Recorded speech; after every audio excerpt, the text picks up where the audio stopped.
반갑습니다. 1월 8일 금요일 또 하루를 우리에게 주신 주님께 감사드리며 아침 기도회로 하나님 앞에 나아가면 좋겠습니다. 함께 오직 예수뿐이네 찬양드립니다.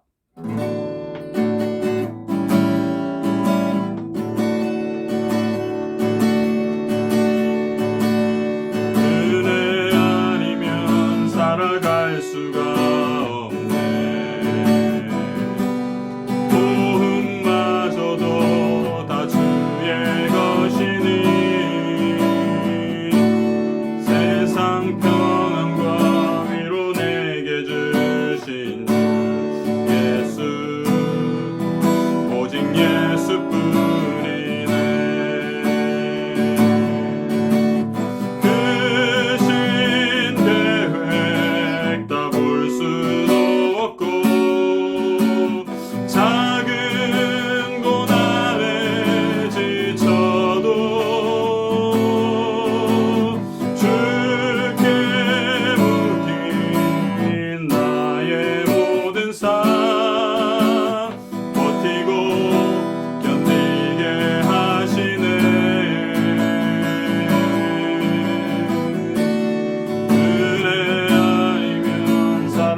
계획 다 볼 수도 없고 크신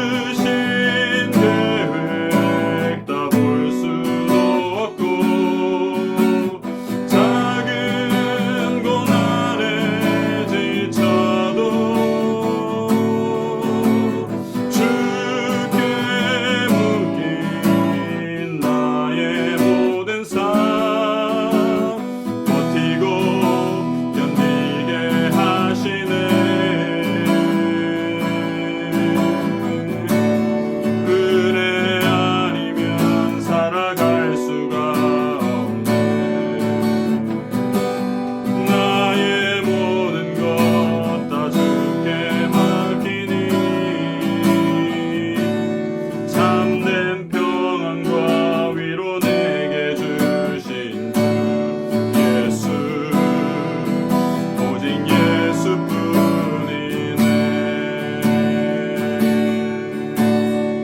기도드리겠습니다.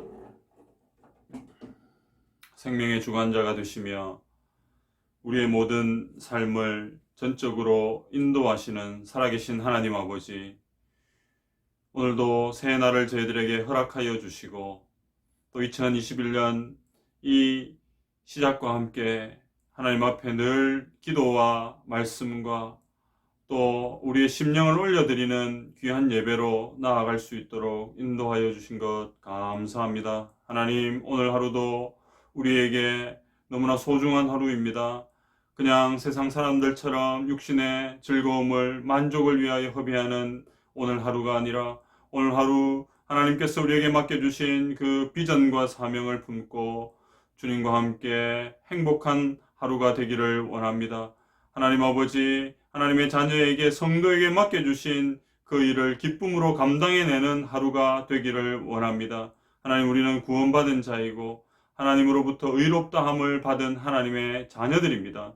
아버지 하나님, 이 놀라운 특권을 마음껏 누리며 또한 우리에게 맡겨주신 그 사명을 기쁨으로 감당하며 또 이 세상 속에서 참된 그리스도의 향기를 품으며 주님의 사랑을 나타내며 살아가는 복된 하루가 되게 하여 주옵소서. 이 시간 주의 말씀을 듣습니다. 성령 하나님, 우리를 주장하여 주시고 오늘 하루를 살아갈 힘을 말씀을 통하여 공급하여 주시며 말씀을 통하여 기도할 때 우리 하나님의 음성을 듣는 오늘 귀한 하루가 되게 하여 주옵소서. 예수님의 이름으로 기도드리옵나이다. 아멘. 하나님 말씀을 보겠습니다. 오늘 우리에게 주시는 말씀은 로마서 3장 9절에서 31절까지의 말씀입니다. 3장 9절에서 31절, 3장 뒷부분의 말씀입니다. 오늘 본문이 좀 길지만 제가 읽겠습니다. 하나님 말씀을 들으십시오. 그러면 어떠하냐? 우리는 나으냐? 결코 아니라 유대인이나 헬라인이나 다 죄 아래에 있다고 우리가 이미 선언하였느니라. 기록된 바 의인은 없나니 하나도 없으며 깨닫는 자도 없고 하나님을 찾는 자도 없고 다 치우쳐 함께 무익하게 되고 선을 행하는 자는 없나니 하나도 없도다. 그들의 목구멍은 열린 무덤이요 그 혀로는 속임을 일삼으며 그 입술에는 독사의 독이 있고 그 입에는 저주와 악독이 가득하고 그 발은 피 흘리는데 빠른지라.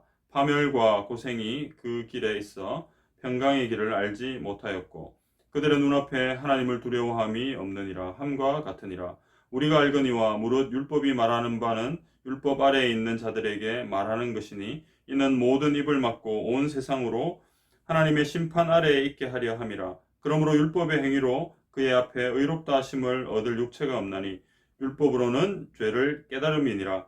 이제는 율법 외에 하나님의 한 의가 나타났으니 율법과 선지자들에게 증거를 받은 것이라. 곧 예수 그리스도를 믿음으로 말미암아 모든 믿는 자에게 미치는 하나님의 의인이 차별이 없느니라. 모든 사람이 죄를 범하였음에 하나님의 영광에 이르지 못하더니 그러므로 그리스도 예수 안에 있는 속량으로 말미암아 하나님의 은혜로 값없이 의롭다 하심을 얻은 자 되었느니라. 이 예수를 하나님이 그의 피로써 믿음으로 말미암는 화목제물로 세우셨으니 이는 하나님께서 길이 참으시는 중에 전에 지은 죄를 간과하심으로 자기의 의로우심을 나타내려 하심이라. 곧 이때에 자기의 의로우심을 나타내사 자기도 의로우시며 또한 예수 믿는 자를 의롭다 하려 하심이라. 그런즉 자랑할 때가 어디냐? 있을 수가 없느니라. 무슨 법으로냐? 행위로냐? 아니라 오직 믿음의 법으로니라. 그러므로 사람이 의롭다 하심을 얻는 것은 율법의 행위에 있지 않고 믿음으로 되는 줄 우리가 인정하노라. 하나님은 다만 유대인의 하나님이시냐? 또한 이방인의 하나님은 아니시냐? 진실로 이방인의 하나님도 되시느니라. 할례자도 믿음으로 말미암아 또한 무할례자도 믿음으로 말미암아 의롭다 하실 하나님은 한 분이시니라. 그런즉 우리가 믿음으로 말미암아 율법을 파기하느냐? 그럴 수 없느니라. 도리어 율법을 굳게 세우느니라. 아멘. 오늘도 말씀과 기도의 자리로 나오신 사랑하는 성도 여러분, 주님의 이름으로 환영하고 축복합니다. 어제는 눈이 좀 내렸습니다. 이 마산 창원 지역에는 눈이 거의 안 오는데 눈이 좀 와가지고 아이들이 제일 좋아하더라고요. 강아지도 좋아하고요. 눈 보기 어려운 이런 동네인데 눈을 보니까 또 즐겁기도 하고 마음이 새롭기도 하지만 한편으로는 또 이게 얼어붙으면 교통에 지장을 주니까 또 출퇴근하시는 분들한테 결코 좋은 소식은 아닌 것 같습니다. 어쨌든 이 추운 겨울을 보내고 있고요. 눈도 내리고 있습니다. 지금 서울이나 저 다른 지역에는 눈이 많이 와가지고 또 여러 가지 불편한 점도 있지만 또 날씨가 많이 추워졌습니다. 그래서 우리 성도님들 모두 이 추운 겨울을 또 따뜻하게 잘 보내시고 또 무엇보다도 우리 하나님의 도우심이 있어야겠죠. 하나님 앞에 늘 기도하며 도우심을 구하는 그런 우리 성도들 다 되면 좋겠습니다. 오늘은 3장 9절부터 31절 이 3장의 뒷부분의 말씀인데 세 가지의 교훈을 우리가 함께 얻으면 좋겠습니다. 첫 번째, 모든 인생들은 다 죄 아래에 있다. 즉 세상에 의인은 하나도 없다라는 그 말씀을 우리는 기억하면 좋겠습니다. 9절에서 20절까지에는 이 유대인이나 이방인이나 모두 다 하나님의 심판 아래에 있다는 것을 바울은 설명합니다. 그래서 이 세상을 살아가는 모든 사람이 다 하나님 앞에 어떤 존재입니까? 죄인이며 그래서 하나님의 심판을 피할 수 없다는 겁니다.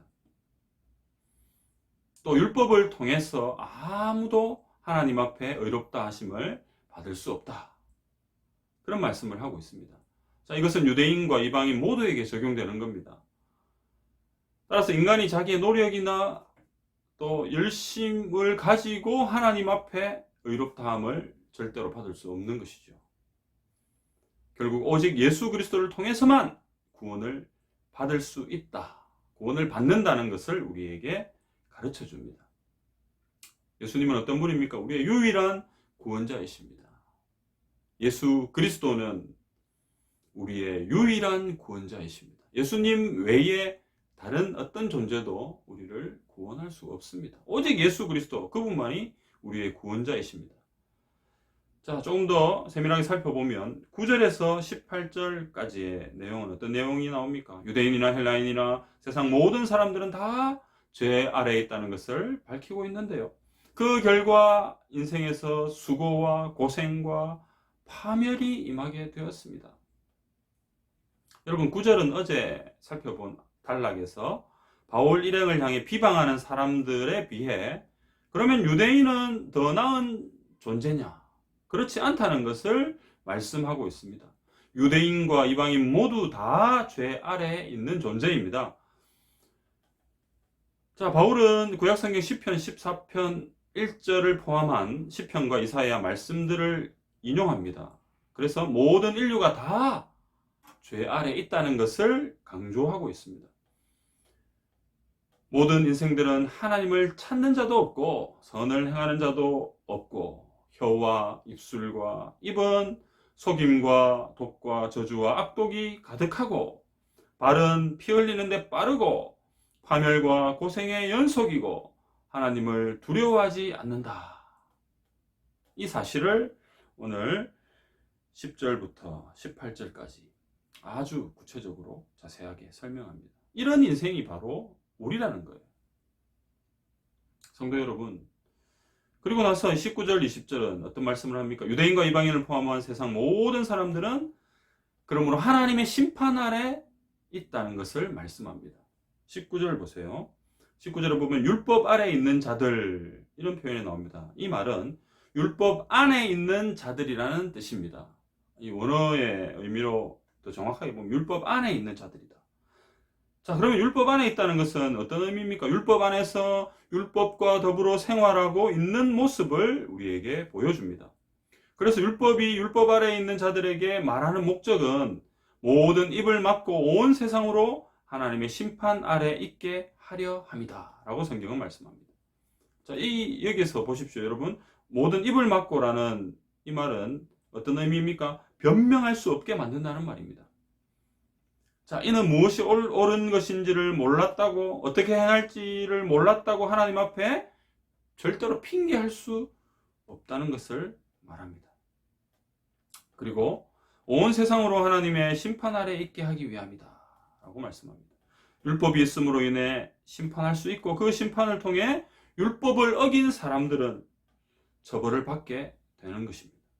그래서 온 세상은 하나님의 심판을 피할 수 없게 되었습니다. 20절에 보니까 율법의 행위, 즉 율법을 지켜 행함으로 의롭다 함을 얻으려는 모든 행위로는 하나님 앞에 의롭다 하심을 얻을 수 없다. 다만 율법은 어떤 기능이 있습니까? 죄를 깨닫게 합니다. 여러분, 아담 이후의 모든 인류가 다 죄인으로 이 땅을 살아갑니다. 다 죄 아래 놓인 삶입니다. 그래서 하나님의 심판을 면할 수가 없습니다. 그것이 모든 인류의 실상입니다. 그것을 오늘 본문에서는 설명을 하는데요. 그러면 율법은 무엇이냐? 우리 인생들이 살아가면서 이것이 죄이구나, 이것이 이렇게 하면 죄를 짓는 것이구나를 가르쳐주는 그런 기능을 한다는 거예요. 죄를 깨닫게 합니다. 갈라디아서 3장 23절 24절입니다. 믿음이 오기 전에 우리는 율법 아래에 매인 바 되고 계시될 믿음의 때까지 갇혔느니라. 이같이 율법이 우리를 그리스도께로 인도하는 초등교사가 되어 우리로 하여금 믿음으로 말미암아 의롭다함을 얻게 하려 함이라. 성도 여러분, 뭘 얘기합니까? 율법은 그리스도께로 인도하는 초등교사가 된다라는 거예요. 율법 자체가 나쁜 것이 아닙니다. 무엇이 죄인지 그것을 깨닫게 해주는 그런 기능을 한다는 거죠. 그러나 그 율법이 우리를 의롭다 하지 못한다는 겁니다. 사랑하는 성도 여러분, 율법이 주어진 것은 율법을 통해 우리가 구원을 얻게 하려는 것이 아니라 율법을 통해 죄를 깨닫게 하려는 것입니다. 절대 율법의 행위로는 의롭다함을 받지 못하고 구원받지 못하는 것, 여러분 우리가 다 알고 있는 사실이죠. 율법이나 우리의 행위나 노력으로 절대 의롭다함을 받을 수 없습니다. 아담의 범죄 이후 모든 인류는 다 죄 아래 살아가잖아요. 이렇게 소망이 없이 살던 우리에게 하나님은 자신의 사랑을 담은 아들 예수 그리스도를 보내주셨습니다. 이것이 우리에게 가장 큰 소망인 줄 믿습니다. 아직도 세상에는 죄 가운데 살아가는 많은 사람들이 있습니다. 하나님의 심판의 대상인 많은 사람들이 있다고요. 그들에게 필요한 것이 무엇입니까? 어떤 행위, 율법의 어떤 행위를 통한 노력, 이런 것입니까? 아닙니다. 그들에게 필요한 것은 유일한 구원자이신 예수 그리스도인 줄 믿습니다. 우리는 율법을 통해 죄가 무엇인지를 깨닫게 되고 오직 하나님의 보내신 구원자 예수 그리스도를 통해야만 의롭게 되고 구원받는다는 것을 우리는 믿어야 합니다. 오늘 이 땅에 유일한 소망이신 예수 그리스도를 드러내며 자랑하며 나타내며 살아가는 복된 하루가 되시기를 주님의 이름으로 축복합니다. 자, 두 번째, 오늘 본문을 통해서 우리는 어떤 교훈을 얻을 수 있습니까? 우리에게 은혜로 구원을 베푸신 하나님을 자랑하는 삶을 살라는 메시지입니다. 구원을 베푸신 하나님을 자랑하십시오 라는 거예요. 우리는 유대인이나 이방인 모두 차별 없이 예수 그리스도 안에 있는 속량으로 의롭다 하심을 받았습니다. 하나님의 은혜로 값없이 의롭다 하심을 얻은 것입니다. 21절과 22절은 예수 그리스도를 믿음으로 말미암는 의에 대해서 설명을 하고요. 그리고 이어지는 23절에서 26절은 하나님께서 예수 그리스도를 우리 죄를 사하는 화목제물로 세우셔서 우리의 죄를 용서해 주시고 의롭게 해 주셨다는 말씀을 합니다. 24절 보십시오. 그리스도 예수 안에 있는 성령으로 말미암아 하나님의 은혜로 값없이 의롭다 하심을 얻은 자 되었느니라. 우리의 행위가 아니라 예수 그리스도를 믿음으로 말미암아 의롭게 되는 것이므로 여러분, 우리에겐 자랑할 것이 전혀 없습니다. 이것이 27절과 28절의 말씀이죠. 이런 유대인과 이방인의 차별이 없는 전적인 하나님의 은혜이다 라고 29절, 30절은 말씀합니다. 사랑하는 성도 여러분, 믿음으로 의롭다함을 받는다는 이 교리 있잖아요. 이 신칭의 교리는 우리로 하여금 우리 자신을 자랑하지 못하게 합니다. 구원은 전적인 하나님의 은혜이지 우리의 어떤 행위나 노력이나 공로가 절대 포함되지 않습니다. 0.00001%의 우리의 행위나 노력이나 공로 이런 것이 필요하지 않습니다. 전적인 하나님의 은혜라는 얘기입니다. 그러므로 우리는 우리 자신을 자랑할 것이 아니라 뭘 자랑해야 합니까? 우리에게 구원을 베푸신 하나님을 자랑하고 우리를 살리기 위해 자신을 십자가에서 희생하신 예수 그리스도를 자랑해야 합니다. 성도 여러분, 지금까지 우리는 무엇을 자랑하며 살았습니까? 내가 세상에서 이룬 업적과 공로들, 또 세상에서 쌓아온 명성, 교회 안에서 내가 한 많은 일들, 이런 것들 자랑하면서 살았습니까? 여러분, 바울은 이런 것들을 다 배설물로 여겼다고 성경은 가르쳐 줍니다. 오직 예수 그리스도만 자랑하는 저와 여러분이 되기를 소원합니다. 여러분, 자격 없는 우리에게 감당할 수 없는 놀라운 사랑을 베풀어 주신 살아계신 하나님을 자랑해야지. 그게 진짜 성도이지.